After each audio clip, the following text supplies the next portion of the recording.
You can probably see I started taking apart the dash of my truck. I need to change out the evaporator coil in my AC unit. So I got to pull the whole dash out. So I'm getting started here. I already got some of the panels off. I got a bunch of bolts I'm going to have to take out that are holding the dash to the truck. Got 2 on this side, at least 3 on the other side. There's some on top, some on bottom, underneath the ashtray. And I got to see what else I need to take off. I'm not sure everything, but I know I'm gonna have to unclip these connectors right here, and there's some on the other side, the A pillar, and I need to get this A pillar off to see if there's any connectors under it that connect into the dash. So I'm gonna get busy, start taking this all apart, and then I'll try to give you guys updates as I go along.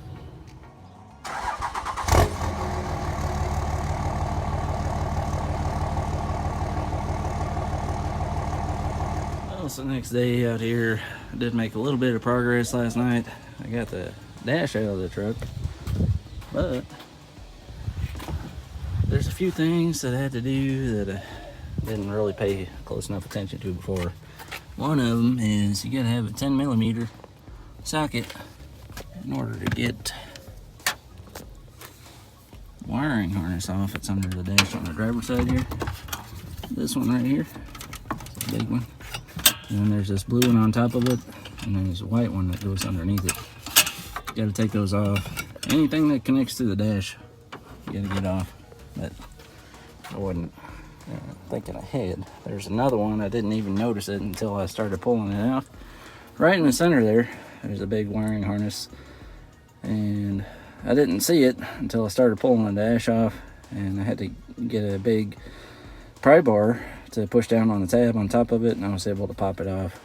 But it worked. I didn't realize how nasty and dirty this was until I pulled this air conditioner, or not air conditioner, but the dash off. To get to the air conditioning box, I'm gonna have to clean this all up before I put it all back together, obviously. But that's the state that I'm currently in. Now, next thing I need to do is under the hood, to get the lines out. And I was watching some other videos on doing this, and a lot of other guys suggest that you take this dryer out and get it out of the way to make it easier to get to those 2 lines back there that connect to the evaporator, and that way you can take it apart easier. So next thing I'm gonna do probably is try to get this dryer out of the way, which I'm not sure. I may end up having to take this battery out of the way to get to it easier, but we'll see what I can do. Well, I got this dryer out of the way and got those hoses disconnected. I can tell you, it's kind of a pain in the rear to get those hoses disconnected. Once you get the tool in there to release the spring on the one side, and you got to pull pretty hard on those hoses to get them out. The tool goes in pretty easy, but pulling those hoses off, because they got O-rings inside the other part, it's pretty tough. This one here, I had to use both hands to get that off and try to twist and pull it down. And then the 2 back there, this one, the 3/4 inch line, was easy. That one I had to use 5/8, and it was a little tougher to pull out. But once I got the tool in there, got the spring release, it came out. It did come off. The next thing I got to do is I got to get this ECU out. It's got a 5/16 bolt towards the bottom holding it in right there, and then another one at the top right there. So I got to get those off, get this out of the way, because there's another bolt that's holding that air conditioner box on behind the ECU. Well, I want to clarify, I thought those 2 bolts holding that ECU on were 5/16, but they were not. They were actually 8mm. So you got to have 8mm in order to get those 2 off. Once I got them broke loose, they were pretty easy to unscrew by hand. Got the ECU out of place, and it does look like there's supposed to be 2 bolts holding that in place on the inside there. So I got to get this. Doesn't look like it's got a nut on it, and that one feels like it's got a nut underneath that insulation there. So I'm gonna have to try to get my socket on there. I was told they're 10mm, so hopefully that'll work. We'll find out. Okay, I want to show you this real quick. So that nut that was on that lower bolt is 10mm. This here, this plastic, is screwed onto that bolt there to hold the insulation on. So we got to pull this off, and it's just pretty simple unscrewing by hand. Sorry about the focus there, but that plastic nut there on top, it's been pretty loose. I'm just unscrewing it by hand, so we'll see what's underneath it. All right, well, I got that plastic nut off there, and it doesn't not appear to be any kind of metal nut behind it, which I was kind of expecting there would be to hold that air conditioner box in place, but I got that off, so we'll see if I can pull the box out from the inside of the truck. Well, here it is. I finally got it out. Took a little bit of wiggling it back and forth and trying to get it out of there. But here's the air box. Get it out. Now I need to clean it up. Now, a lot of people know there's an issue with some of the blend doors on these as well. It's another thing I wanted to do. I knew that I had an issue with this blend door right here, so I ordered a new one for that. I did not order the heater treater kit like a lot of people do, because I only thought that there was an issue with this door. Now, when I took it apart, I see that this recirc door is broken as well. So probably either going to order a new door for that, or just not worry about it for now, because you can fix that one with it in the truck. It's just kind of a pain to deal with, because you have to get up here, take this motor off, pull that door out from the motor housing underneath it, and then push a new one up in there, get it all in place and get it installed.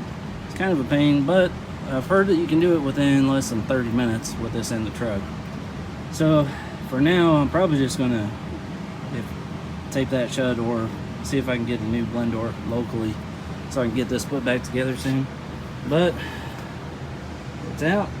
Now I get to start taking it apart. I'm going to change this door, I'm going to change the evaporator, and get this all cleaned up. All right, here's the old blend door I just pulled out, and here's the new one. The new one does have an aluminum connection point.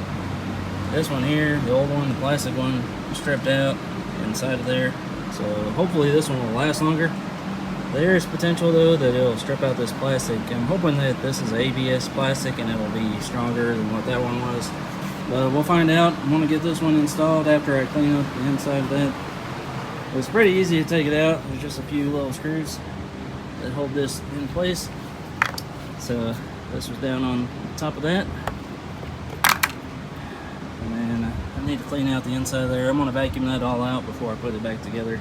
Well, as the old saying goes, out with the old, in with the new.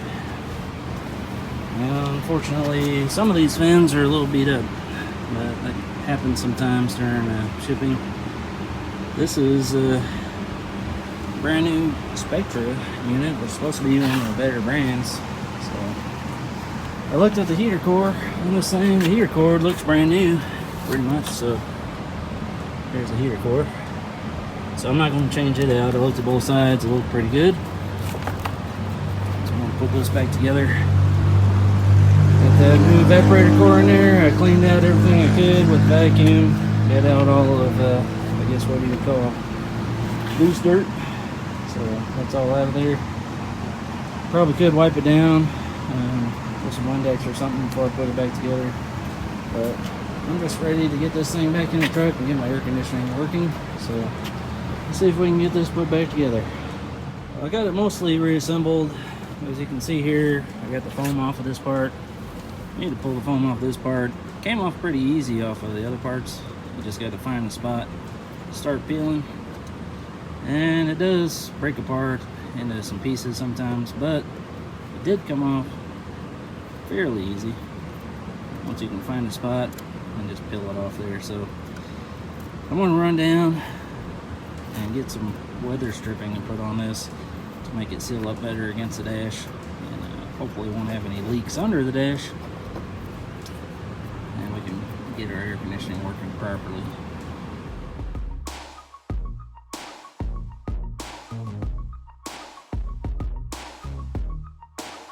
So I got weather stripping installed on here. I'll show you what I ended up buying. What I ended up buying was this sponge window seal.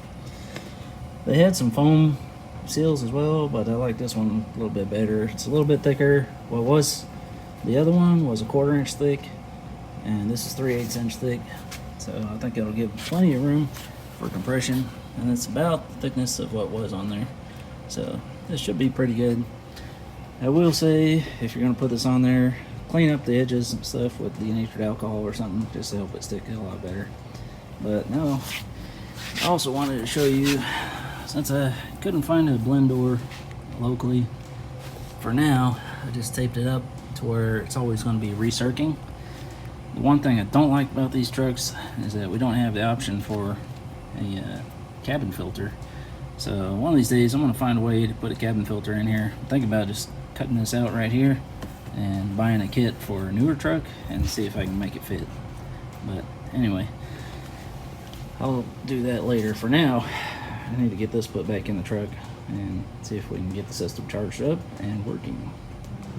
Okay guys, I don't know if you have the same trouble I'm having, but I'm trying to put these lines back together. I got the new evaporator installed, got the airbox installed back in the truck, and I'm trying to get these lines pushed back together. Unfortunately, every time I'll push and push and push on that line, and then I'll try to pull on it to see if I got it in, it always comes out. So I looked for a tool.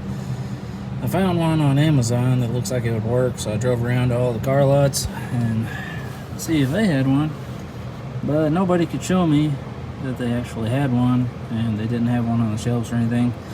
So since I can't find one locally and I'm trying to get this done today, I'm gonna go ahead and try to make my own tool. So what I'm gonna do, I got this flat steel here.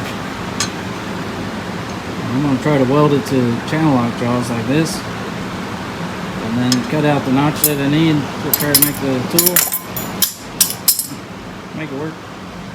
Drop the channel locks accidentally, but we'll see how this turns out. I'm going to see if I can make my own tool to get these lines pushed back together.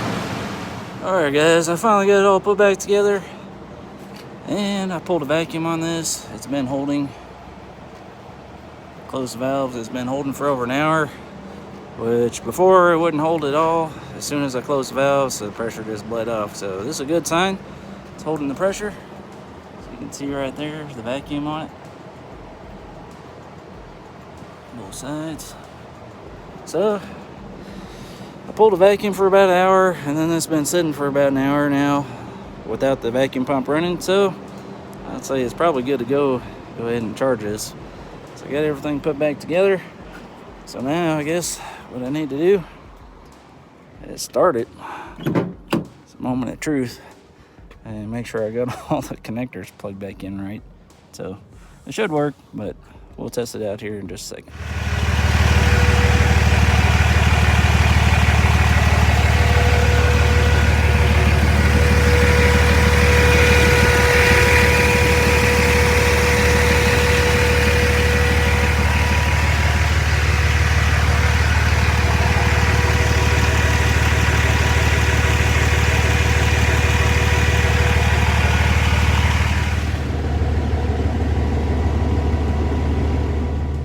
So when I was looking online, it showed that we should be able to get around 42 degrees, but I'm not sure what temperature outside that they were talking about. It's looking like 51 to 52 degrees Fahrenheit in the center. That's my probe right there. It's about as good as you're going to get on a 95 degree day. That's 95 degrees Fahrenheit. So I'm going to go with this. The air conditioner is doing pretty good, you know, compared to what it was doing. You know, it wasn't working before, so I got everything put back together. Truck's running great. 51 degrees. Oh, look, it hit 50 there for a second on that center port there. So I'm gonna go with this. I hope you guys enjoyed this video, and hopefully it helps somebody to be able to figure out, you know, if your evaporator's bad, how you can change it. Of course, as soon as I said that, now we're showing 48 degrees Fahrenheit. I did see 47 just a second ago. So probably 47.5-ish degrees. That's pretty good. You know, I got a new evaporator. Everything's working pretty good.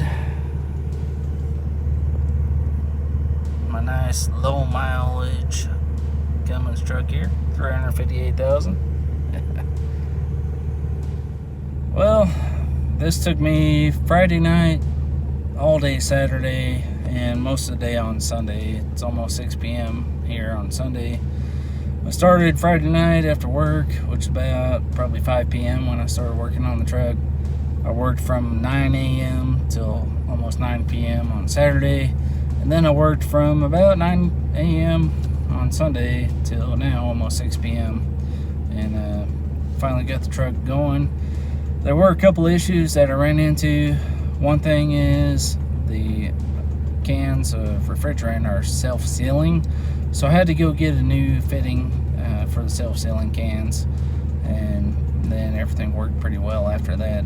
I also had an issue where my fuse for my AC clutch was blown, so I had to end up getting a new fuse. Once I installed that, then the compressor clutch kicked in and everything worked pretty well. You know, it's hard to charge a system if your AC clutch is not kicking in and enabling the system to charge and pull in the Freon a little bit better. So but everything's working good now, so I hope you all enjoyed this video. If you did, please give me a like, subscribe if you haven't already, and look for future content coming from my channel. I appreciate you watching this video, and I hope you have a great week.